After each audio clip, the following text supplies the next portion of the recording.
नमस्कार, न्यूज 21 भारत में आपका स्वागत है। चलिए रुख करते हैं आज की खबरों पर। कोरोना से संक्रमित मरीजों की संख्या थमने का नाम नहीं ले रहा था कि इसी बीच अब कोरोना की तीसरी लहर ने राज्य में दस्तक दे दी है। इधर राज्य का स्वास्थ्य महकमा भी पूरी तरह कोरोना की चपेट में आ गया है। दर्जनों डॉक्टर और सैकड़ों हेल्थ वर्कर्स के कोरोना से संक्रमित होने के बाद अब सूबे के हेल्थ मिनिस्टर भी कोरोना की चपेट में आने से नहीं बच पाए, यानी स्वास्थ्य मंत्री बन्ना गुप्ता कोरोना से संक्रमित हो गए हैं। उन्होंने बताया था कि कुछ दिनों से उनकी तबीयत खराब थी और वे सर्दी खांसी से परेशान थे। इसके बाद उन्होंने कोविड जांच कराई, जिसमें उनकी रिपोर्ट पॉजिटिव आई। स्वास्थ्य मंत्री बन्ना गुप्ता ने ट्वीट कर इसकी जानकारी दी है। बता दें, हेल्थ मिनिस्टर से पहले हेल्थ सेक्रेटरी अरुण कुमार सिंह भी कोरोना संक्रमित हो गए थे। वे पिछले 3 दिनों से अपने घर में आइसोलेट है। दुमका जिले में मसलिया प्रखंड के बेड़ियाबाद और बेलझाड़ में ग्रामीणों ने एकजुट होकर डैम निर्माण के प्रस्ताव का जमकर विरोध किया। ग्रामीणों ने कहा कि अगर चयनित जगह पर डैम बन जाता है तो करीब 5000 एकड़ जमीन डूब जाएगा, जिससे यहाँ के गरीब ग्रामीणों का जमीन उनके हाथों से चला जाएगा। उन्होंने कहा कि यहाँ पर किसी भी तरह के डैम का निर्माण नहीं होने दिया जाएगा। हम लोग आंदोलन कर रहे हैं। यहाँ अगर डैम बना तो हम लोग का यहाँ कम से कम चुवादा मौजा में 5000 एकड़ जमीन डूब जाएगा। इसीलिए हम लोग आंदोलन रखे हैं कि यहाँ डैम बनने से रोका जाए। वहीं विरोध प्रदर्शन में मौजूद ग्राम प्रधान ने कहा कि डैम बनने से हजारों एकड़ कृषि लायक जमीन जलमग्न हो जाएगा, जिससे गरीब कई ग्रामीणों की रोजी रोटी का एकमात्र जरिया भी उनसे छिन जाएगा। उन्होंने कहा कि इस विषय पर लिखित आवेदन देकर प्रखंड बीडीओ को मामले से अवगत कराने की बात कही गई है, क्योंकि यहाँ डैम बनने से बहुत आदमी का जमाबंदी ज़मीन डूब जाता है। इसलिए हम लोगों चूहदा एवं बड़ियाबाद और बेलझाड़ मिल के हम लोग नारा उठाते हैं कि यहाँ डैम हम लोग नहीं बनाने देंगे।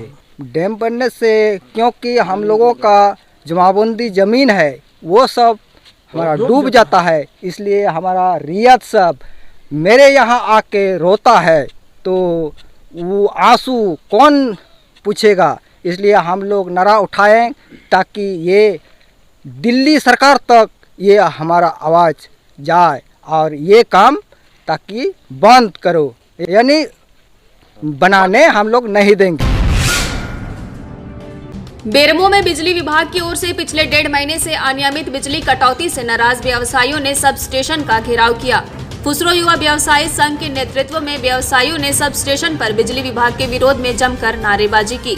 मौके पर संघ अध्यक्ष आर उनेश ने कहा कि बिजली विभाग की ओर से खुसरो बाजार में मुश्किल से हर रोज केवल 2 घंटे ही बिजली मिल पाती है। बिजली के न होने से बाजार के व्यवसायियों को काफी परेशानी होती है। उन्होंने कहा कि इसकी शिकायत पहले भी विभाग से की गई है, लेकिन अब तक इस पर कोई कार्रवाई नहीं हुई है। हम लोग 2 महीने पहले भी आए थे, हम लोग आंदोलन किए थे। उस वक्त ही लोग आश्वासन दिया था कि हम लोग लाइन पूरा मिलेगा, जितना डीवीसी देता उतना लाइन हम लोग को देंगे।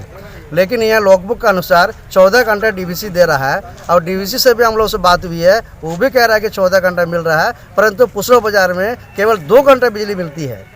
इसमें सारा का सारा गलती यहाँ का पदाधिकारी के भी है, क्योंकि यहाँ पर जो काम चलता है लोग दिन में काम कराता है, दिन भर लाइन काट कर रहता है और जब लाइन कटा रहता है डीवीसी का उस वक्त काम नहीं करेगा। ये लोग हम ही लोग लाइन को काट के काम करेगा, ये मनमानी भी यहाँ का है। इसको लेकर के हम लोग सांसद चौधरी प्रकाश चौधरी से भी हम लोग बात किया था। उन्होंने सीधा सीधी राज्य सरकार के ऊपर आरोप लगा रहे हैं, भाई ये मेरा काम नहीं है, राज्य सरकार का काम है। लेकिन हमारा जो 6 विधानसभा का मालिक है संसद, उनको भी जिम्मेवारी है। ऐसा बोल के वो अपने जिम्मेवारी से नहीं हट सकते हैं। बोकारो के बेरमो में सीसीएल डोरी क्षेत्र के जीएम मनोज कुमार अग्रवाल की 83 वर्षीय मां पुष्पा रानी अग्रवाल की आज मौत हो गई। जानकारी के मुताबिक वे काफी दिनों से बीमार चल रहे थे।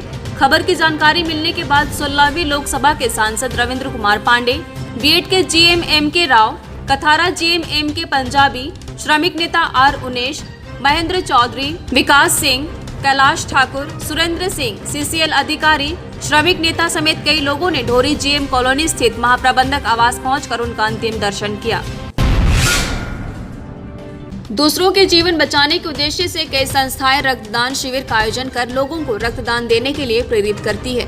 इसी उद्देश्य से राजधानी रांची के ओरमांझी स्थित अमर शहीद उमराव सिंह के गांव खटंगा में कनेक्टिंग होप संस्था ने रक्तदान शिविर का कैंप लगाया, जिसमें इलाके के लोगों ने आकर अपना रक्तदान किया।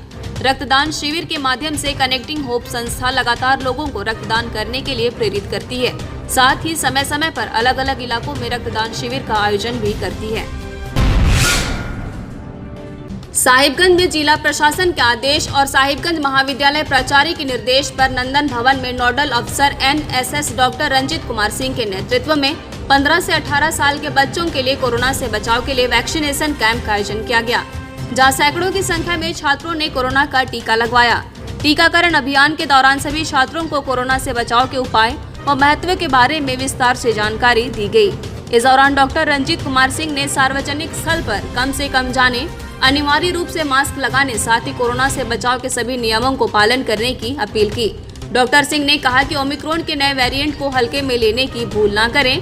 मौके पर doctor Amit Kumar, NSS nodal पदाधिकारी डॉक्टर रंजीत कुमार सिंह और RK पटेल ने कोरोना का टीका लेने वालों को निःशुल्क मास्क का वितरण भी किया। राजधानी रांची के पुंदाग में जिला प्रशासन व स्वयंसेवी संस्था की ओर से कोरोना टीकाकरण कैंप का आयोजन किया गया, जिसमें 18 साल से 90 साल के लोगों को टीका दिया गया। इस दौरान भारी संख्या में लोगों ने टीकाकरण केंद्र पहुंचकर कोरोना का टीका लिया। आपका कौन सा डोज था ये? Second dose. कोई परेशानी? नहीं। लोगों को कुछ कहना चाहेंगे डोज के वैक्सीनेशन के बारे में, आप संदेश देना चाहेंगे? हाँ, फर्स्ट डोज और सेकेंड डोज लेने से हम ही लोग के लिए फायदेमंद है। और नहीं लेने से कोरोना काल में हम लोग के लिए सेहत के लिए हानि है। आप लोग तो जानते ही है कि कैसा लगातार बढ़ते ही जा रहा है। इसी के साथ मैं आप लोगों को संदेश देना चाहती हूँ कि आप सबको फर्स्ट डोज और सेकेंड डोज लेना चाहिए। Thank you. धन्यवाद।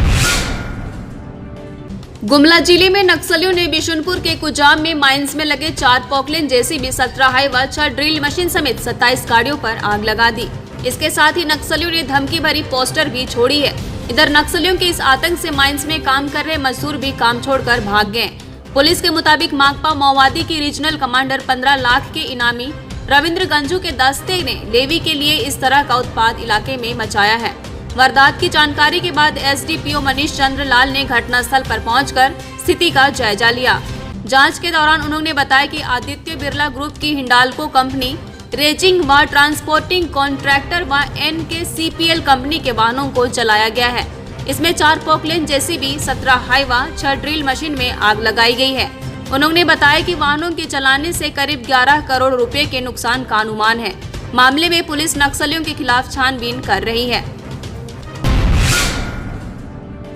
गिरिडीह जिले में सरिया और कोयले से लदे 2 ट्रकों की आपस में जोरदार टक्कर हो गई, जिसमें 2 लोगों की मौके पर ही मौत हो गई।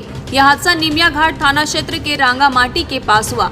जानकारी के मुताबिक हादसे के बाद मृतक दोनों व्यक्ति के शव ट्रक में ही फंस गए। दोनों मृतक की पहचान ट्रक चालक और सहचालक के रूप में हुई है।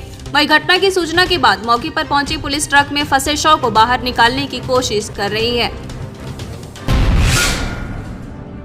राजधानी रांची में एक पिता ने अपने ही बेटे की हत्या कर दी। घटना रातू थाना क्षेत्र के बाड़ी टोली की है। वही घटना को अंजाम देने के बाद आरोपी पिता फरार हो गया है। जानकारी के मुताबिक आरोपी पिता नशे में धुत होकर पत्नी के साथ मारपीट कर रहा था। इसी बीच बेटे ने मां को बचाने की कोशिश की और पिता का विरोध किया। इस पर पिता ने बेटे की भी जमकर पिटाई कर दी, जिसके बाद बेटे ने दम तोड़ दिया। इधर घटना की जानकारी के बाद मौके पर पहुंची पुलिस शव को पोस्टमार्टम के लिए भेजकर मामले की जांच कर रही है। सिमडेगा जिला हॉकी खिलाड़ियों की नई नर्सरी के रूप में तब्दील हो गया है। बता दें, जिले की 6 खिलाड़ियों का चयन भारतीय महिला जूनियर हॉकी टीम के नेशनल कैंप के लिए हुआ है। इसमें दीपिका सोरेन, ब्यूटी डुंगडुंग, प्रमोदनी लकड़ा, काजल बाड़ा, रजनी क्रिकेटा और महिमा टेटे शामिल है। बता दें, हॉकी इंडिया के एग्जीक्यूटिव डायरेक्टर RK श्रीवास्तव ने झारखंड हॉकी के जनरल सेक्रेटरी को पत्र लिखकर जानकारी दी कि इन खिलाड़ियों का चयन भारतीय महिला जूनियर हॉकी टीम के नेशनल कैंप के लिए किया गया है। चयनित सभी हॉकी खिलाड़ियों में ब्यूटी डुंगडुंग काजल और दीपिका केरसई प्रखंड की करंगागोड़ी, प्रमोदनी ठेटेटांगर प्रखंड की कोरोमिया, रजनी ठेटेटांगर प्रखंड की पाइकपारा और महिमा टेटे कुर्डेक प्रखंड के बड़की छापर की रहने वाली है। बता दें, इससे पहले दिसंबर 2021 के आखिरी सप्ताह में सीनियर भारतीय महिला हॉकी टीम के कैंप के लिए सिमडेगा के 4 सहित झारखंड की 6 खिलाड़ियों का चयन हुआ था। वही साल 2022 में सिमडेगा की 6 बेटियों का चयन महिला हॉकी खिलाड़ी जूनियर के राष्ट्रीय कैंप में होने के बाद झारखंड की कुल 12 खिलाड़ी भारतीय महिला सीनियर व जूनियर टीम के राष्ट्रीय कैंप में पहुंच गई है। इसमें से कुछ लोगों को दोनों टीमों के नेशनल कैंप में हिस्सा लेने का मौका मिला है।